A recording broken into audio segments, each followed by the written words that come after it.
Bonjour à tous et bienvenue dans votre JT Breton. Au sommaire de l'actualité régionale aujourd'hui, la Bretagne expérimente à partir du 1er décembre un nouveau système de délivrance de la carte d'identité.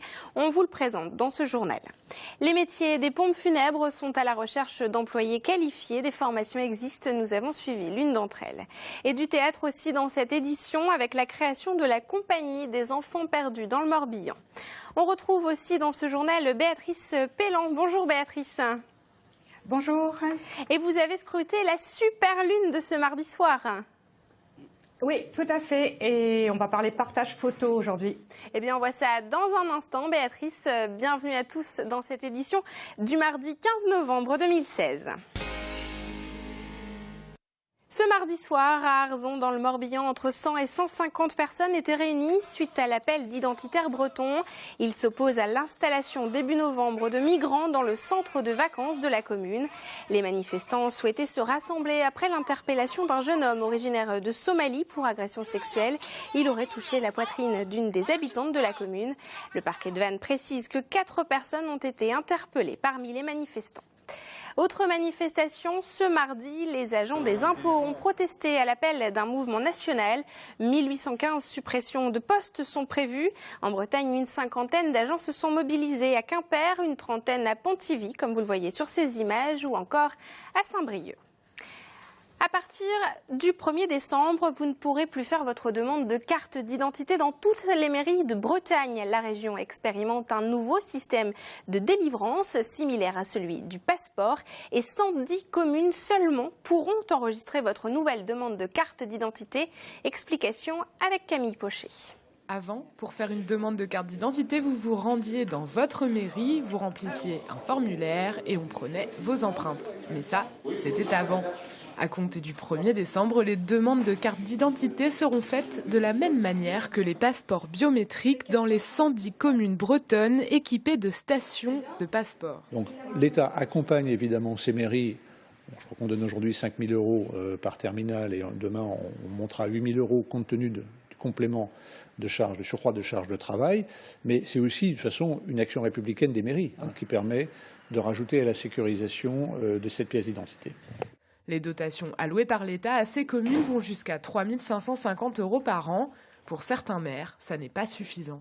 Les communes qui vont accueillir les nouveaux centres après les passeports et les cartes d'identité et qui ont donc une charge supplémentaire avec premier élément les dotations financières qui ne sont pas à niveau du tout, donc les charges sont à charge des communes. Deuxième élément, les communes qui vont perdre cette action, qu'elles avaient une action de proximité avec leur population, notamment les petites communes, et qui aujourd'hui se voient dépossédés de cet élément. Et là aussi, il faudra qu'on trouve des liens entre les petites communes et les plus grosses qui ont les stations. Et puis on a quelques-unes qui se disent tant mieux parce que j'ai plus ça à faire et j'ai moins de fonds d'État, donc je vais pouvoir réaffecter mon personnel. Pour les personnes qui ne peuvent pas se déplacer, un poste mobile circulera dans toute la région.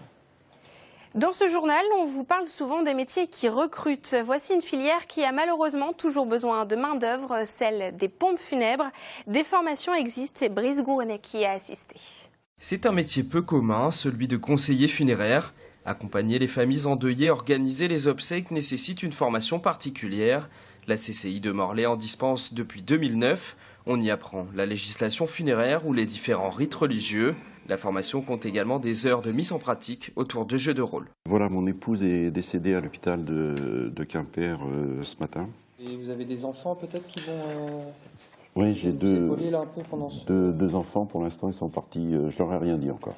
On allait fêter nos 20 ans de mariage à la fin du mois, le 24. Bon, de toute façon, moi je suis là pour vous aider, puis je vais faire le maximum pour que ce soit le moins douloureux pour vous. Hein. Un métier peu connu qu'il faut savoir appréhender. Ceux qui me disent, je dis n'importe quoi, à 12 ans, j'ai la vocation pour, il faut aller voir un psy. C'est un métier auquel on ne pense pas déjà. Je crois que c'est un métier où on se sent utile. Utile parce qu'on intervient dans un moment douloureux. Jean-François a 27 ans. Après un passage dans l'armée de terre, il est entré dans ce milieu par hasard. Cela fait 7 ans qu'il travaille dans une entreprise de pompes funèbres. Cette formation est la dernière étape avant d'assurer pleinement sa fonction de conseiller funéraire. Moi, je suis satisfait quand j'accompagne une famille de A à Z et qu'à la fin, ils me disent merci, vous avez été gentil, vous nous avez accompagnés comme il fallait. Voilà, je suis satisfait de moi-même. Après, non, il y a des moments désagréables, il y a des moments qu'on n'aime pas, mais on est obligé de le faire parce que ça fait partie du travail et on prend sur soi. Les 9 stagiaires vont devoir bientôt plancher sur leurs examens en espérant décrocher leur diplôme à la fin de l'année. La super lune a éclairé la Bretagne et toute la France cette nuit. On en parle tout de suite avec Béatrice Pellan. Alors Béatrice, ce lundi, de nombreux Bretons attendaient d'admirer la fameuse super lune. Est-ce que les internautes ont suivi le phénomène ? Ah bah oui, et plutôt 2 fois qu'une.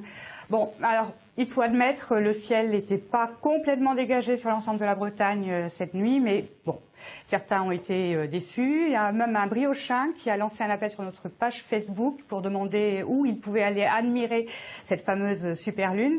Et ce qu'on peut dire, c'est que les internautes se sont mobilisés pour lui répondre. On a reçu une avalanche de photos de Brest, de Loctudy, beaucoup du Morbihan aussi. La communauté s'est surpassée. Justement, ces photos, où est-ce qu'on peut les voir? Alors, on en voit quelques-unes qui défilent, mais il y en a tout un stock. Où est-ce qu'on peut les voir? Alors, on en a fait un mur d'images sur le telegram.fr. Et d'ailleurs, ces photos de la Bretagne, c'est l'un des contenus préférés des 170 000 abonnés de la page Facebook du Telegram, sans compter les pages Facebook des rédactions locales, de TBO, de TB Sud. Et justement, en parlant de télé, vous partagez aussi des vidéos sur ce phénomène? En fait, ce partage des albums photos sur nos réseaux, qu'on fait plusieurs fois par semaine, rencontre un tel succès qu'on aimerait bien faire la même chose avec les vidéos. Donc j'en profite pour lancer un appel et voilà, on attend vos vidéos. Envoyez-nous nos vidéos sur Facebook. Eh bien, l'appel est lancé, Béatrice. Merci beaucoup, en tout cas, pour ce point sur la super lune. On vous retrouve bientôt. Une pièce de théâtre professionnelle entièrement jouée par des enfants, c'est le pari relevé par la compagnie des Enfants Perdus à Auray en ce début de semaine. Après 48 jours de répétition, les 6 jeunes comédiens occupent la scène pendant 1 heure. Une prouesse que nous fait découvrir Fanny Coconnier. Allez, vas-y mon bonhomme.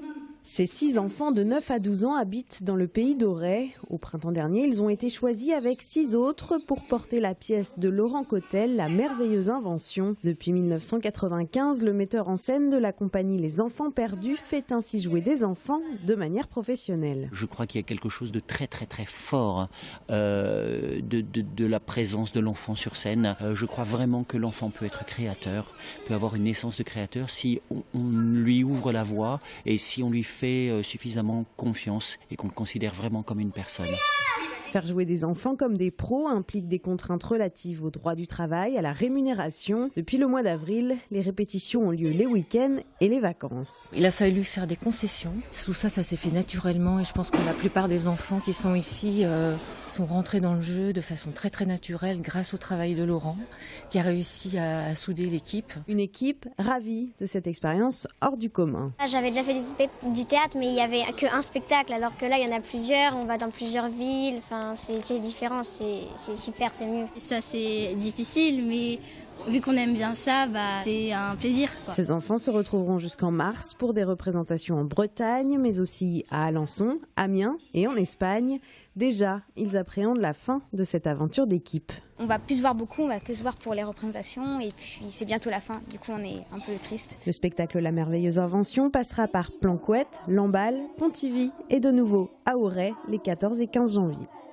Et voici une image insolite de grosses lunettes blanches sur l'un des saules pleureurs de la ville de Pont-l'Abbé dans le Finistère. L'hommage à Michel Polnareff est évident et est réalisé par l'artiste David Porsmoguer. L'installation devrait rester jusqu'à ce que Michel Polnareff vienne dans le pays bigoudin. Le chanteur a répondu par un tweet s'il apprécie la démarche. ENAF dans l'espace et d'autres informations, c'est tout ce que vous allez découvrir dans le Tour de Bretagne en 60 secondes de Benjamin Bréon.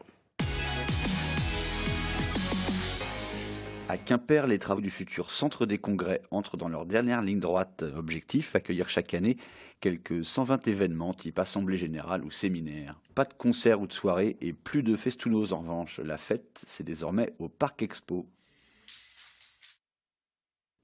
Voilà les futurs menus de nos collégiens et lycéens, actuellement en test à Morlaix par le groupement de commandes du Finistère.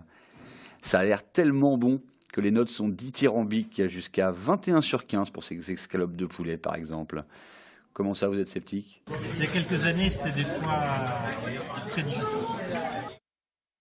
Gastronomie toujours, c'est jeudi soir que le spationaute français Thomas Pesquet s'envolera pour la Station Spatiale Internationale. Alors il n'est pas breton, mais qu'on se rassure, il aura un peu de bigoudéni avec lui via des plats préparés par les incontournables ENAF. Suggestion pour le voyage d'après, des crêpes et du kika farce. Merci à tous de nous avoir suivis. On se retrouve demain. Bonne soirée sur TBO et TB Sud.